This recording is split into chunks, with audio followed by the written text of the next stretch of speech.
Subscribe करें और देखें हर मंडे, वेडनेसडे, फ्राइडे एक हिला देने वाली horror story. Bell icon press करना ना भूलें।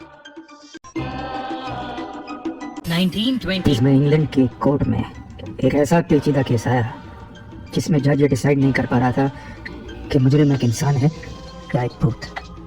ये कहानी एक बिजनेसमैन विवेक मल्होत्रा और उसकी वाइफ जेनी मल्होत्रा की है। विवेक और जेनी की शादी को काफी समय हो चुका था और वो लोग हाल ही में इंग्लैंड शिफ्ट हुए थे। वहाँ उन्होंने एक बहुत पुराना बंगला खरीदा और उसमें रहने लगे।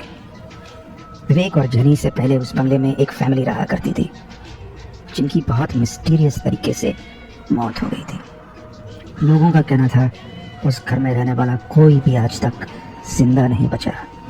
एक रात विवेक और जेनी का किसी बात पर झगड़ा हुआ। जेनी से झगड़ा करने के बाद विवेक उस घर की लाइब्रेरी में जाकर किताब पढ़ने लगा। उसे उस बंगले में रखी हुई एक बहुत पुरानी किताब मिली जिसमें भूतों से बात करने के तरीके लिखे थे। विवेक ने वो किताब पढ़नी शुरू की। जब वो किताब पढ़ रहा था तो उसे लगा कि उसके बगल में खड़े होकर उसे कोई देख रहा है। डरकर उसने अपनी चारों तरफ देखा लेकिन उसे कोई दिखाई नहीं दिया।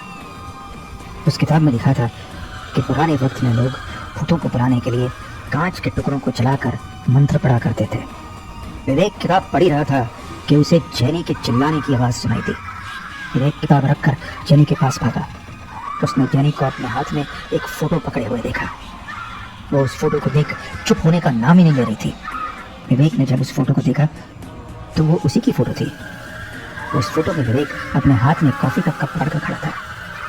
वो फोटो कुछ 2 हफ्ते पहले की थी लेकिन उसमें चिल्लाने की क्या बात थी, ये विवेक को समझ में नहीं आया।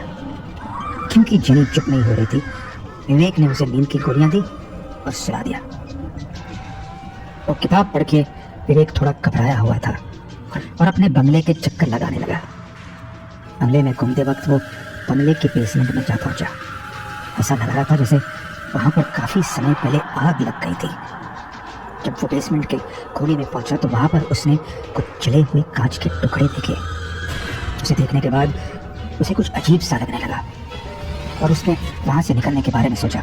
जैसे ही वो मुड़ा उसे 5 लोगों की लाशें दिखाई दी जो उसकी तरफ देख रही थी। वो लाशें पूरी तरह से जली हुई थी।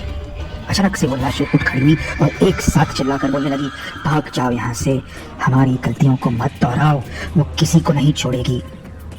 विवेक ने डर के पूछा, तुम लोग किसके बारे में बात कर रहे हो? तभी सारी लाशें चुप हो गई। सब एक टक होकर विवेक को देखने लगी। विवेक ने फिर से पूछा कि वो लोग किसके बारे में बात कर रहे हैं, लेकिन फिर भी उन लाशों ने उसे देखना बंद नहीं किया। तभी विवेक को लगा कि वो लाशें उससे नहीं बल्कि उसके पीछे खड़े किसी और को देख रहे थे। विवेक तुरंत पीछे मुड़ा। उसने देखा कि एक बहुत भयानक भूत उसकी तरफ देख रहा है। उस भूत की एक ही आंख थी और उसने अपने हाथ में वही जले हुए कांच के टुकड़े पकड़े थे जो विवेक ने कुछ देर पहले देखे थे। विवेक बेसमेंट से भाग के सीधा अपने बेडरूम पर गया। पर जैसे ही वो अपने बेडरूम में पहुंचा उस रूम में उसने जेनी को नींद में चलते हुए देखा, दीवारों पर कुछ लिखते हुए देखा। विवेक ने जेनी से कहा कि उन्हें वहां से निकलना होगा, लेकिन जेनी कांच के एक टुकड़े से कुछ लिखी जा रही थी। विवेक उसके पास गया तो उसने देखा कि उसकी फोटो जिसे पकड़कर जेनी जोर जोर से रो रही थी वो बेड के पास टूटी पड़ी थी। विवेक को उस फोटो में अब वो दिखाई दिया जो शायद जेनी देखकर रो रही थी। उस फोटो में एक स्पिरिट ने विवेक का गला पकड़ रखा था और जेनी उसके बगल में बेहोश पड़ी थी। विवेक ये देख के बहुत डर गया। उसने जेनी को जगाने की बहुत कोशिश की लेकिन जेनी दीवार पर लिखे जा रही थी। उसने लिखा था, this is a house of the dead, go away, यानी ये घर मरे हुए लोगों का है, यहाँ से चले जाओ। विवेक ने हिम्मत करके उसे उठाया और बंगले से बाहर भागने लगा। तो जैसे ही सीढ़ियों के पास पहुंचा उसे ऐसा लगा कि कोई उसका गला घोट रहा है। जेनी विवेक के हाथ से छूट गई और सीढ़ियों से नीचे गिर गई। विवेक भी बेहोश हो गया। कुछ घंटों बाद जब उसे होश आया तो उसने देखा कि जेनी के सर पर बहुत भयानक चोट लगी थी।